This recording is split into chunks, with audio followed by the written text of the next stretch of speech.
Oui. Sur le sujet de la désertification médicale, nous avons tout eu. Nous sommes passés par de nombreuses étapes. Nous avons fait beaucoup de propositions, d'actions, tout en pensant que nous devons toutefois souffrir encore pendant quelques années et qu'il faut malgré tout prendre notre mal en patience pendant que la pénurie de médecins continue de s'aggraver. La première et funeste étape, il faut le rappeler, fut celle du numerus clausus, censé diminuer les dépenses de santé et qui a plongé une bonne partie de la population, évidemment les plus fragiles, les plus âgés, les plus éloignés, les plus pauvres, les plus malades, dans la précarité médicale. Le nombre de médecins partant n'étant plus compensé par des arrivées depuis belle lurette, on s'est finalement décidé à former plus de médecins, mais c'est déjà trop tard, le pire est fait. Alors, nous avons employé plus de médecins étrangers, que nous avons pas mal baladés avant de leur permettre d'avoir des papiers en règle et que nous avons évidemment sous-payés, alors qu'ils ne nous ont rien coûté puisqu'ils se sont formés ailleurs. Je me souviens d'une médecin dont le dossier a tourné en rond pendant plus d'1 an, au point qu'un grand responsable dont je tairai le nom et la fonction m'a dit qu'il avait l'impression d'être dans une maison de fous. Nous avons voulu alléger l'exercice médical en soulageant les médecins de certains actes, notamment ceux concernant les affections de longue durée, en mettant en place de nouvelles compétences, des infirmières en pratique avancée, dont la rémunération et la reconnaissance sont insuffisantes pour être véritablement attractives, et des assistants médicaux dont le rôle est encore assez méconnu, des compétences élargies pour les pharmaciens, des facilitations d'accès aux professionnels de santé, etc. Nous avons aussi recyclé des médecins existants et vieillissants en les regroupant dans des centres de santé ou autres maisons médicales, donnant ainsi l'illusion d'augmenter l'offre. Par ailleurs, la télémédecine est venue pallier à l'absence de médecins dans les zones les plus touchées et elle rend service, surtout pour renouveler les ordonnances, mais le contact réel n'est plus là. Enfin, il y a les intérimaires, souvent de jeunes médecins qui souhaitent faire des expériences variées avant de s'installer, mais aussi des mercenaires qui ont profité de la pénurie pour en tirer le maximum de profit, dépassant les limites de la décence dans de nombreux cas, malheureusement. Il y a eu des offres financières, des danses du ventre, des conditions mirobolantes pour attirer chez soi les médecins, quitte à les piquer aux voisins. Et aussi l'appel à la loi. Peut-on ou non contraindre l'installation des médecins dans les zones sous-denses ?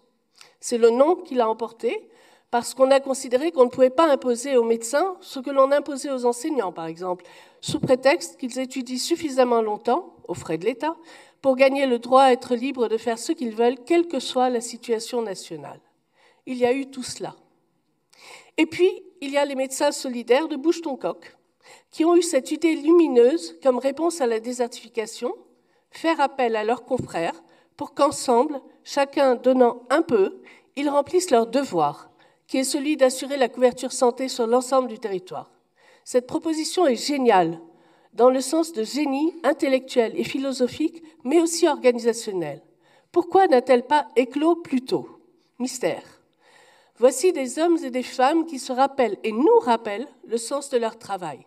Soigner tout le monde sans distinction, partout, et trouver le moyen de le faire sans attendre, avec les moyens du bord et suffisamment d'audace pour dire à leurs confrères qu'il faut le faire, qu'il faut bâtir cette armée-là qui est nécessaire, qu'elle ne fera pas gagner des 1000 et des 100, juste 1000 € par semaine, si j'ai bien lu, bien moins que ce que gagne un médecin libéral, et qu'en s'y mettant à plusieurs, qu'en faisant peu chacun mais beaucoup ensemble, on peut relever le défi de la désertification médicale.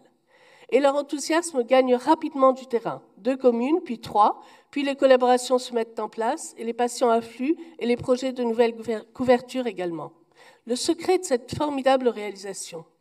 Tout d'abord, le principe de subsidiarité, selon lequel une responsabilité doit être prise par ceux qui sont les plus proches concernés. C'est bien d'eux, ces médecins de terrain, qu'a émergé cette solution efficace, et non du Conseil de l'ordre, dont on peut se demander quelle solution il a proposée. Une bonne organisation est nécessaire pour que les dossiers soient facilement transmissibles, mais le système est finalement bien apprécié par les patients, pourtant habitués au confort du médecin de famille. Et puis, il y a les valeurs que porte ce projet.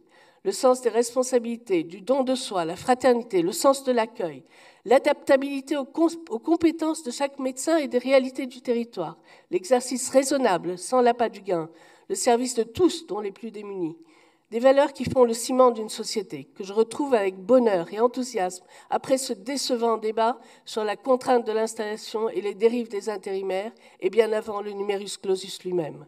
Il ne s'agirait pas de